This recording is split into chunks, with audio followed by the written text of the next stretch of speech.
Namo Om Vishnu Padaya Krishna Prasthaya Bhutale Srimate Bhakti Vedanta Swami Iti Namine Namo Om Vishnu Padaya Krishna Prasthaya Bhutale Srimate Bhakti Vedanta Swami Iti Namine Namaste Saraswati Deve Gaudavani Pracharini Nirvishesha Shunyavadi Hastrachyadishatarine Namaste Saraswati Deve Gauravani Pracharine Nirvishesha Shunyavadi Hastrachyadishatarine Shri Krishna Chaitanya Prabhu Nityananda Shri Advaita Gadadhar Shri Vasari Yoda Bhakta Jaya Shri Krishna Chaitanya Prabhu Nityananda Shri Advaita Gadadhar Shri Vasari Gaura Bhakta Shri Krishna Chaitanya Prabhu Nityananda Shri Advaita Gadadhar Shri Vasari Gaura Bhakta Jaya Shri Krishna Chaitanya Prabhu Nityananda Shri Advaita Gadadhar Shri Vasari Gaura Bhakta Jai Shri Krishna Chaitanya Prabhu Nityananda Shri Advaita Gadadhar Shri Vasari Gaura Bhakta Jai Shri Krishna Chaitanya Prabhu Nityananda Shri Advaita Gadadhar Shri Vasari Gaura Bhakta Hare Krishna Krishna Krishna Hare Hare Hare Rama Hare Rama Rama Rama Hare Hare Krishna Krishna Krishna Hare Hare Hare Rama Hare Rama Rama Rama Hare Hare Hare Krishna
Bhagavad Gita as it is, ki jai.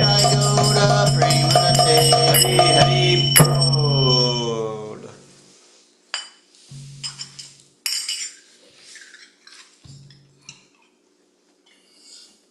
Hare Krishna, everyone. Welcome to another daily reading of Srila Prabhupada's books. We're continuing in Srimad Bhagavad Gita as it is, and we're just starting the 12th chapter, 12.1. We have the influencer, the stalwart influencer devotee with us, Bhakta Adam. When he gets in front of, when he gets engaged in online preaching, he just transforms into a Terminator robot for Krishna Conscious Seva. Programmed for Krishna Conscious Seva. Hare Krishna. So, anyway, glad you're here. And welcome to everyone watching online. We're going to just dive into our reading here. But I'm going to start with the invocation mantra first. And then we're going to dive into 12.1. Om Jnana Timirandhasya Jnananjana Shalakaya Chakshurun Militam Yena Tasmai Shri Gurave Namaha Shri Chaitanya Manovishtam Stapitam Yena Bhutale Swayam Rupa Kadamayam Dadati Swapadantikam Vandeham Shri Guru Shri Yuta Parakamalam Shri Gurun Vaishnavangscha Shri Rupam Sagrajatam Sahagana Raghunatanvitam Tam Sajivam Sadvaitam Savadhutam Parijana Sahitam Krishna Chaitanya Devam Shri Radha Krishna Padan Sahagana Lalita Shri Vishakanvitangscha Hey Krishna Karuna Sindho Dinabandho Jagatpate Gopesha Gopika Kanta Radha Kanta Namostute Tapta Kanchana Gaurangi Radhe Vrindavaneshwari Vrishabhanu Sute Devi Pranamami Hari Priye Panchakalpa Tarubhyascha Kripa Sindhubhya Evacha Patitanam Pavanebhyo Vaishnavebhyo Namo Namaha Shri Krishna Chaitanya Prabhu Nityananda Shri Advaita Gadadhar Shri Vasadi Gaura Bhakta Vrinda Hare Krishna Krishna Krishna Hare Hare Hare Rama Rama Rama Hare Hare Hare Krishna Krishna Krishna Hare Hare Hare Rama Rama Rama Hare Hare Hare Krishna Krishna Krishna Hare Hare Hare Rama Rama Hare Hare. Welcome Kuradi Vachalang Pongong Lunghayate Girim Yat Kripatamaham Vande Shri Gurun Dinataranam.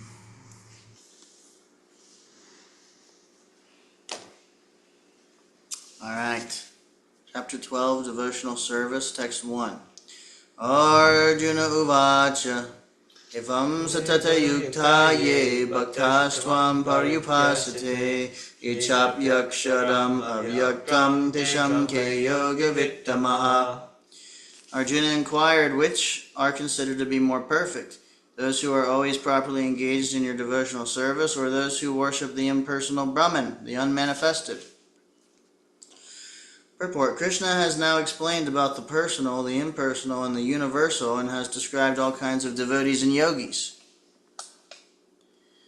Generally, the transcendentalists can be divided into two classes. One is impersonalist and the other is personalist.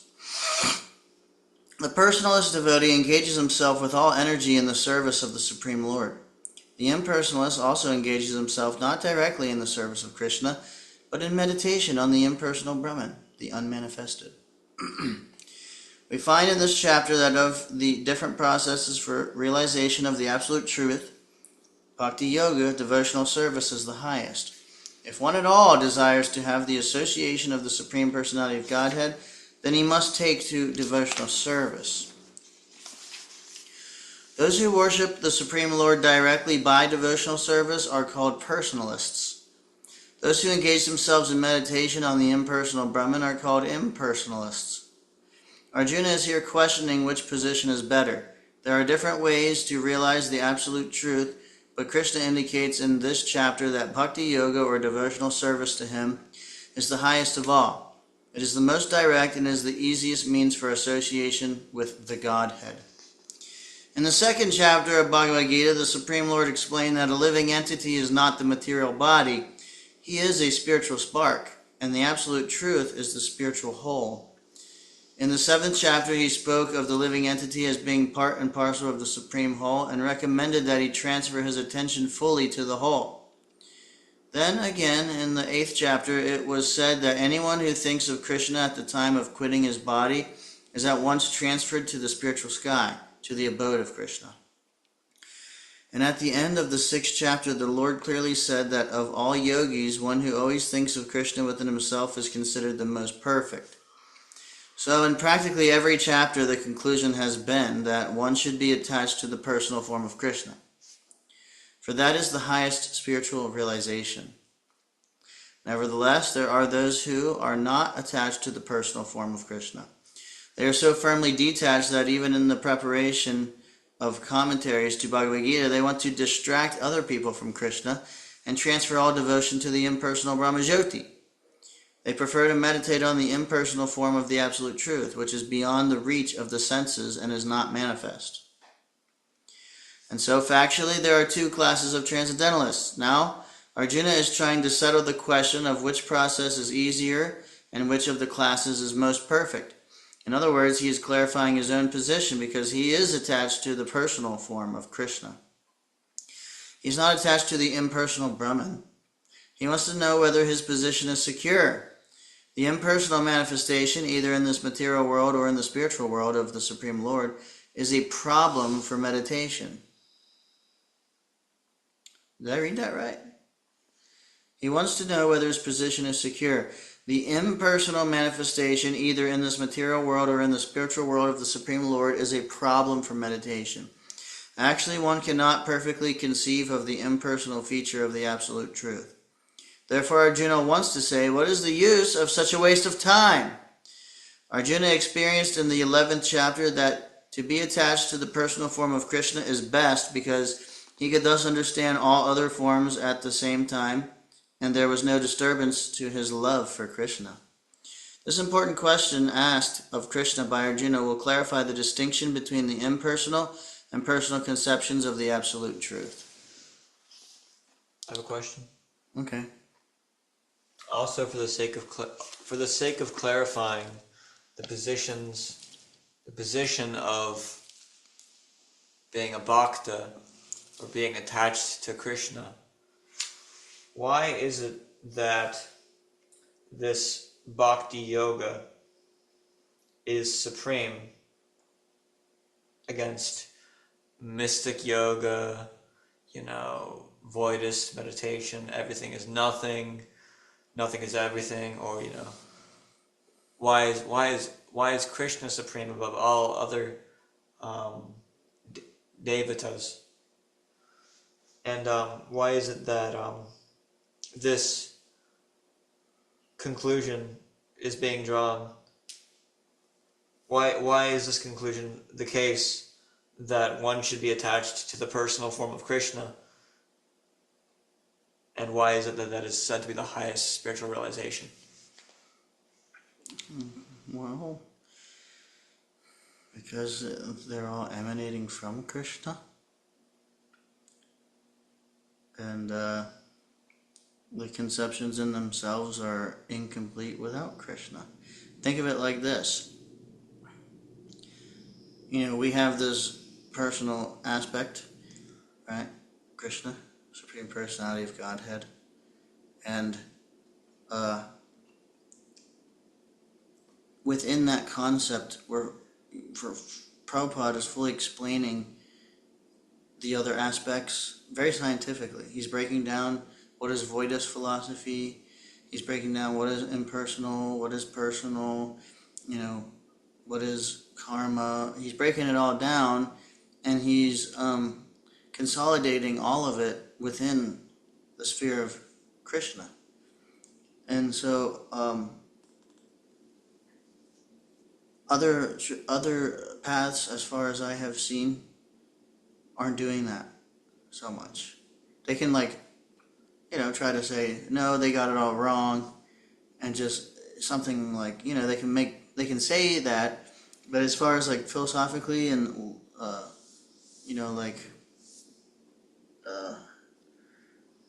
I don't know the word. I want to say literarily, it's just not there. It's just not as in depth.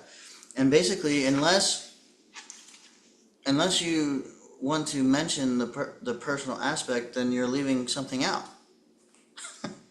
So they might mention it as it's just Maya, but what's the philosophy behind it? And if you look at them side by side, one can come to their own conclusion. But this is what Prabhupada's doing throughout this whole Bhagavad Gita that we've been reading is he's establishing the authority of this Bhagavad Gita. He's connecting it to the Parampara. He's quoting all these different Shastras, different Puranas, Brahma Samhita. And even he's quoting the Shastras of the impersonalists, the Shadyaraka Bhashya, the commentaries of the impersonalists. Even, Shankaracharya is even saying that Govinda is the transcendental to the three modes of nature. And, so there's so much evidence that is pointing towards Krishna, the Supreme, being the Sarvakarna Karnam, Ishvara Parama Krishna, Sachidananda Vigraha, Anadir Adir Govinda Sarvakarna Karnam. And so that's why,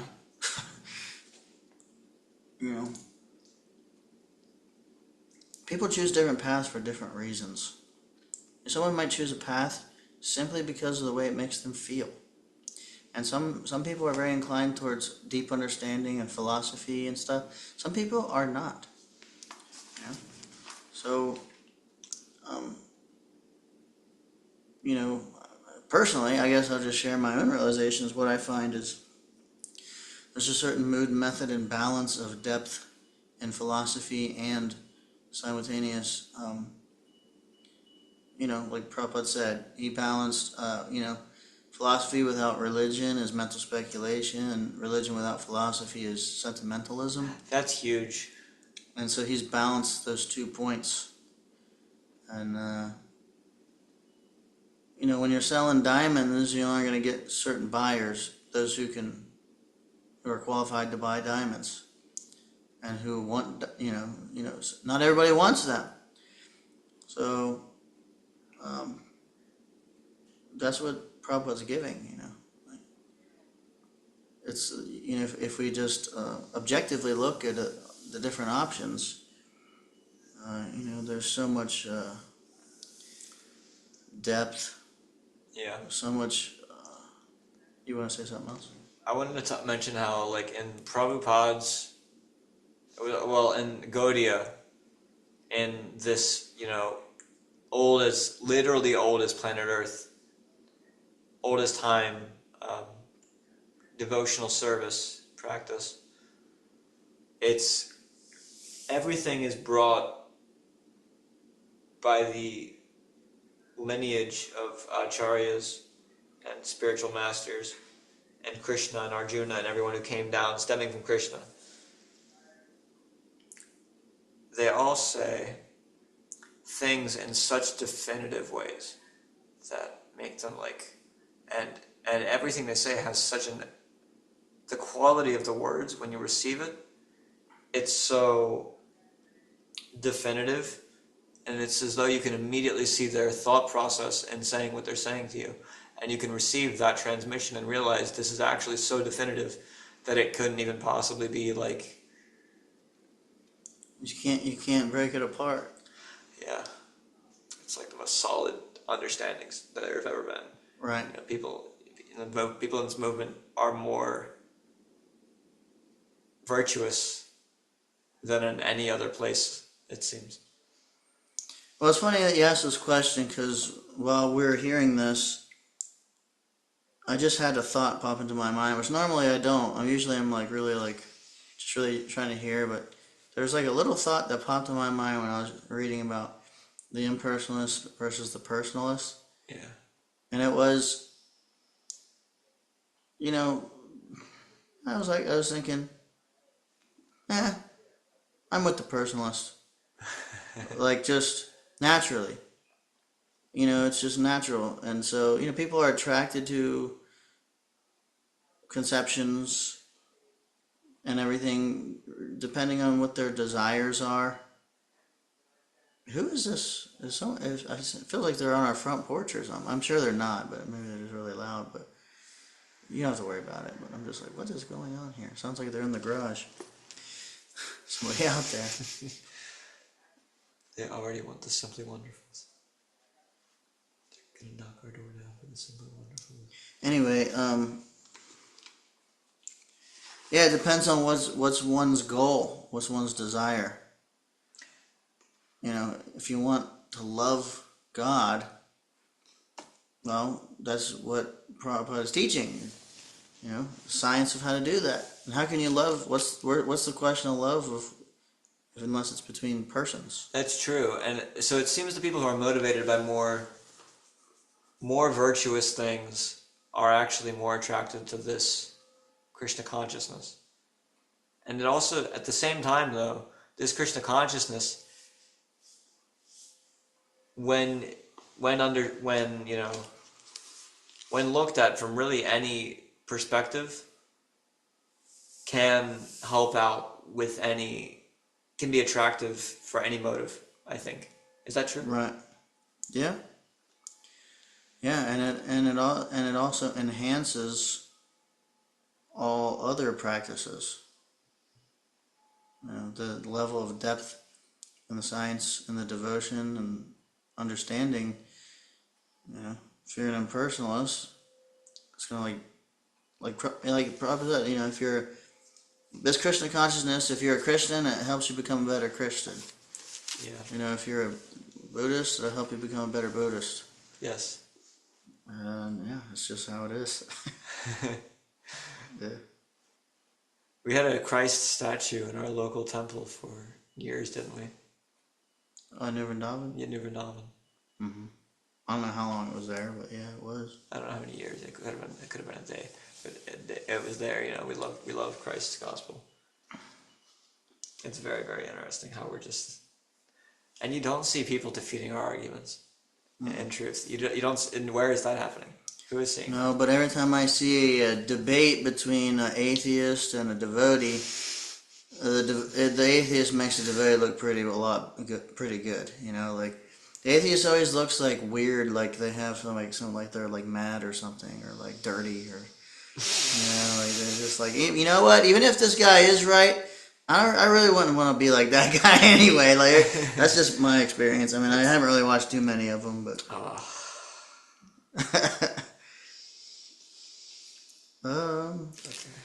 Where were we? We just finished the purport of. We're on 2. Are you sure? Yeah, we finished the purport. You said. this important question asked of Krishna. Okay. Text 2. Shri Bhagavan Uvacha Maya Vesha Manoye Mam Nitya Yukta Upasate Shadaya Parayo Petaste Me Yukta Tamamataha.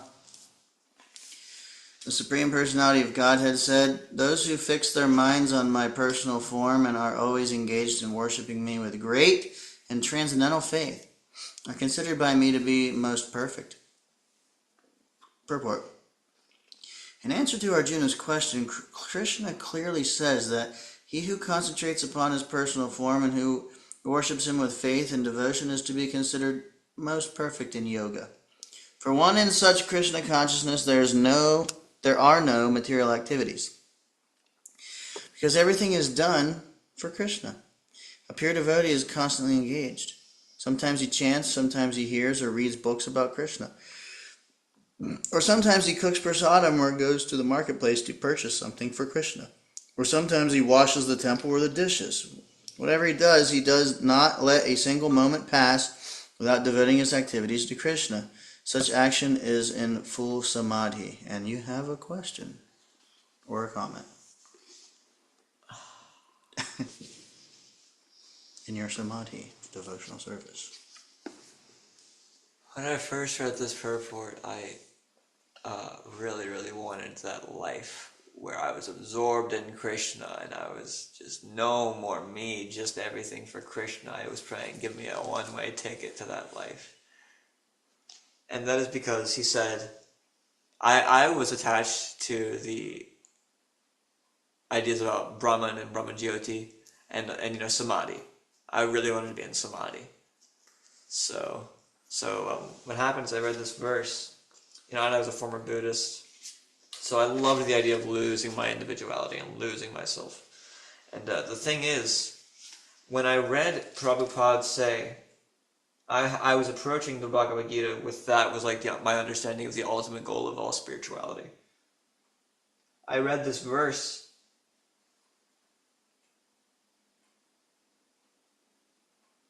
for one in such Krishna consciousness, there are no material activities, because everything is done for Krishna. A pure devotee is constantly engaged. Sometimes he chants, sometimes he hears or reads books about Krishna, or sometimes he cooks prasadam or goes to the marketplace to purchase something for Krishna. Or sometimes he washes the temple or the dishes. Whatever he does not let a single moment pass without devoting his activities to Krishna. Such action is in full samadhi. And it clicked that samadhi as merging is actually not as cool or as beautiful or as wondrous, as transcendental as samadhi in a personal relationship with God. I was way into Buddhism. I was way into like autobiography of a yogi and mystic like cities. Like how I wasn't into it, but I was so attracted by it. That's what I'm saying.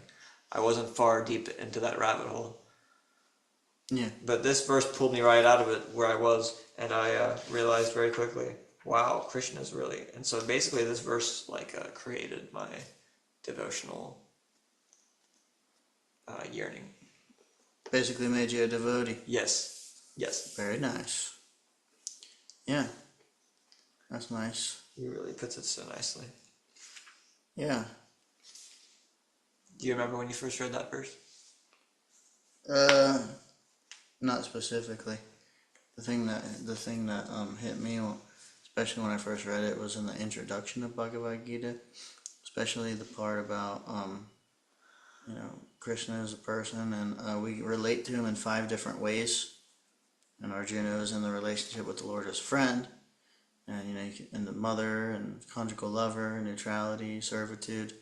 And to me, it was like, oh yeah, this is what I've been waiting for. Yeah. That's lovely. Okay. See here. Yep. 3 and 4. Etvaksharam anirdesham avyaktam paryupasate sarvatra gamma chintyam cha kutastam achalam dhruvam saniyam yendriya gramam sarvatra samabhudayah te prapnuvanti mam eva sarvabhuta hite rataha. But those who fully worship the unmanifested, that which lies beyond the perception of the senses, the all-pervading, inconceivable, unchanging, fixed and immovable, the impersonal conception of the absolute truth, by controlling the various senses and being equally disposed to everyone, such persons, engaged in the welfare of all, at last achieve me. Purport. Those who do not directly worship the Supreme Godhead Krishna, but who attempt to achieve the same goal by an indirect process, also ultimately achieve the same goal, Sri Krishna. After many births, the man of wisdom seeks refuge in me, knowing that Vasudeva is all. When a person comes to full knowledge after many births, he surrenders unto Lord Krishna. If one approaches the Godhead by the method mentioned in this verse, he has to control the senses, render service to everyone, and engage in the welfare of all beings. It is inferred that one has to approach Lord Krishna, otherwise there is no perfect realization. Often there is much penance involved before one fully surrenders unto him. In order to perceive the supersoul within the individual soul, one has to cease the sensual activities of seeing, hearing, tasting, working, and so on. Then one comes to understand that the Supreme Soul is present everywhere. Realizing this, one envies no living entity. He sees no difference between man and animal because he sees soul only, not the outer covering. But for the common man, this method of impersonal realization is very difficult. Really is like I was looking for the Bhagavad Gita my whole spiritual life. That's what it was really all coming to. Yeah. Well, everything has led you to be here now. Is that an accident? I'd say not. But sometimes, people have different relationship with Krishna. People have different situations. People have different yogas and karmas and stuff. So, for some people, they come and it's just like, they just pick up right where they left off. Some people, they come, maybe execute some devotional service, and then maybe go away and come back later in some different lives or something. It's amazing, It's different. One might have some benediction from some previous life. You're going to execute a certain amount of service or something, or maybe one has desires to enjoy materially. You never know all these different combinations of all these things. People come, but any contact with Krishna consciousness is not ordinary. What to speak of, day in, day out, like putting in an effort, chanting hours, and especially we just read, I think today in Bhagavatam or yesterday, the mood of the sages of always like very eager to spread Krishna consciousness and do good for all the living entities. This is like Prabhupada's talking about. This is the practical samadhi. Prabhupada, somebody said, and there's some pastime, maybe somebody knows and can comment and leave a more clear version, but he basically said, work now, samadhi later. But the thing is, if you do it in the right consciousness, it's non-different. It's not different. Yeah, and you can experience it. You hit it real hard, hit it hard. You're focus chanting, focus, work, putting in the work, not engaging in sense gratification, just like the thing earlier about lusting over the unoffered boga offering. Yeah. It's like that activity is pulling one's consciousness into material energy. So, because it's just based on selfish gratification. It's literally the tongue or the stomach is demanding, hey, they're telling you, you want to enjoy that. You want me to help you enjoy that. the tongue is saying this or whatever. And then the senses are very demanding. They're always demanding. Yeah. And so, like, if we identify with the body, then we think that that's me, and we just basically let. It's like the example in Bhagavad Gita, the horses and the chariot. You're just getting pulled around by these wild horses. If you don't control them, then you're in for a wild ride, as Vaisheshika says. That's just literally just the senses. And then, without any higher identification of the self or knowledge or like awareness of, like, no, like telling the senses what's what, even dictating to the mind, then we're just on the sensual platform. That, because it's mind, it's intelligence, it's a chariot, or I'm going to say it's a car. The soul is in the passenger seat while the intelligence is driving the car with the steering wheel, which is the mind. And the reins, the reins are the mind. And then what would the senses be in a car? Horsepower. The engine. The engine. Pistons. Yeah. I don't know. You're right. But yeah. Anyway, horses, the reins, the intelligence of the driver, soul's in the passenger seat. So that means that our intelligence has to be engaged favorably, transcendentally. It has to be engaged spiritually. And we have to use our higher spiritual intelligence to guide the senses with the mind towards Krishna. Intelligence can be defined as like basically discrimination. Just being able to discriminate what is good for me, what is bad for me. And even if we don't have the realization, even just on the intellectual level, understanding me means at least spirit, soul, part and parcel of Krishna. Otherwise, what are we thinking? We think this is me. Or we have some other idea.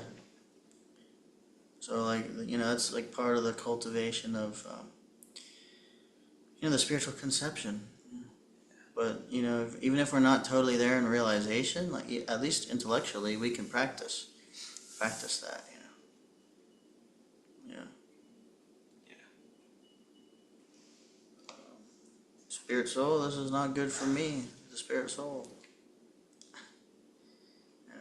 Anyway. Yeah, and definitely like lusting over material stuff is not favorable for the spirit soul, and it's encased in all these material elements and this material energy. Yeah, it's basically like suicide mission. Yeah. But it's so amazing. The whole process is just literally just remembering Krishna, or just thinking of Krishna, like, oh, instead of like, I would like to enjoy that, just like, oh, wow, that looks very nice. What a nice offering for, appreciating devotees. Like, what a nice offering these devotees made for Krishna. Wow. It's like simple shift, and then boom, just back to transcendental. It's amazing. Just like, as simple as just changing one's perspective, really. From the material perspective, the spiritual perspective. You ever been like angry? You're like, man, I can't believe that you did this, and then you realize, oh, actually, or like, one time, my dad was mad because he couldn't find his keys, and he's blaming my 2-year-old niece, or like whatever, my 4-year-old niece or whatever, and he was like getting all frustrated, and like he's like, I know these kids took it, and I know sometimes you can't remember stuff. I walked up to his room, and they're like on his dresser, and I grabbed him, and I went down and gave it to him. So it was like, he was like, oh, like had this conception of like, oh, the kids went in there and did this, and I can't, and this is a problem, and actually, as soon as he realized, like, he just forgot where he put him or something, it was just like, oh, he's not really angry anymore. That's kind of I guess, I don't know if it's the best example, but we're in the material energy, we're identifying, we're having all these problems and this and that, and artificial demands, but it can be just like, oh, actually, all we got to do is like change our perspective a little bit, and it takes some work. We have to chant. Chanting is like the main thing. Like chanting, hearing, and our perspective is gonna change if we're doing that. To the best of our ability. Yeah. I've seen some things. The purificatory potency of just the hearing and chanting process, and I'm convinced that there's no limit to what can happen if one just continues doing it. Pretty much. Yeah. Where were we? Did I finish it? We're on 5. Finish it, yeah. Well, I think it's a good stopping point.